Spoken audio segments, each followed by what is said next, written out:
We're near Woodbridge, we're very close to the River Deben. So this is Martlesham Wilds. This is a really exciting project because the Suffolk Wildlife Trust have bought it recently, and even though it looks like an arable farm at the moment, it's 300 acres that is going to get given back to nature. The wonderful thing about Martlesham Wilds is it's just the beginning. So it really is a place for imaginations to run wild, for nature to just take over and wow us. We can make sure that there's lots of trees, lots of scrubland, lots of hedges, lots of ponds or lakes, rivers, that the water is healthy, that there's lots of food for them, lots of shelter for them, and then the creatures do the rest. They just come and make it their home and take over, and that's what nature does. Absolutely fantastic River Deben just next door. Yeah, it's all about the setting.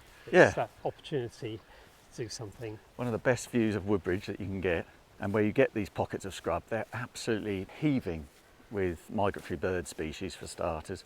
You've got a good head start already, haven't you? When you just think, if you turn up and you stand at a location like this and look at that backdrop, I mean, that's the best of Suffolk in my opinion. You just look at that, it's just wonderful, really mature trees, scrubby margins, really rich grassland. And then you've got Woodbridge, which, you know, is arguably one of the most attractive town approaches that you could ever imagine in Suffolk.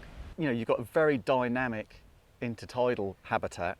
You've got the estuary, so there's always change happening there. It's fantastically interesting to watch. People can come, they can have their fix of estuary and hear all the sounds of birds on the estuary, and then move into some of these billowing out hedgerows and mature stands of trees with some of the fantastic old oaks that are on this site, and just get a transitional experience as they move through. And there's already some really lovely ditches and dike networks full of reed, so there'll be some wonderful warbler species on there, plus some really good reptile habitat, I think, coming in the making with some rough grassland. Reptiles, without a doubt, and absolutely, numbers should just explode really, because I mean, perfect habitat, common lizard, slow worms, grass snake.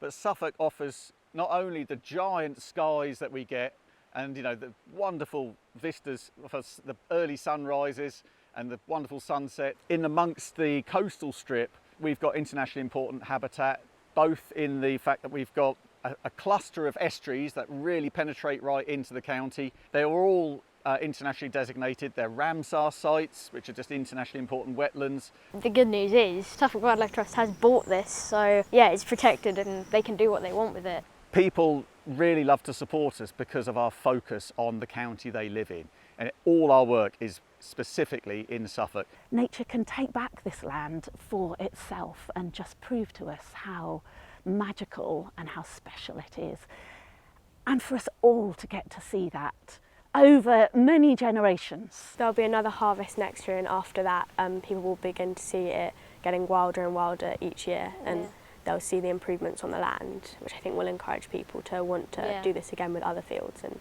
other places. So if you come to Suffolk Wildlife Trust Nature Reserve, you don't have to pay to get in, but what you can do is be a member. So your membership fee will go towards helping, and any donations obviously are greatly appreciated to go towards purchases like the land here to make a beautiful wildlife reserve. A rich, diverse habitat which is full of wildflowers and different trees and shrubs, and packed full of wildlife, and encouraging different species, slightly rarer species that have been struggling over the past few years to come back. And what I'm excited about is I'll be able to bring my kids over time here to see the change.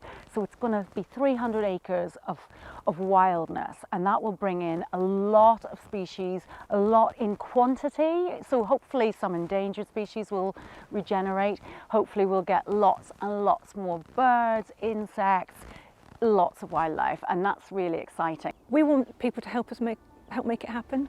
We need them to give generously, help us buy the land, but then it's there forever. It's there for their children, for their grandchildren, and it's here for nature as well.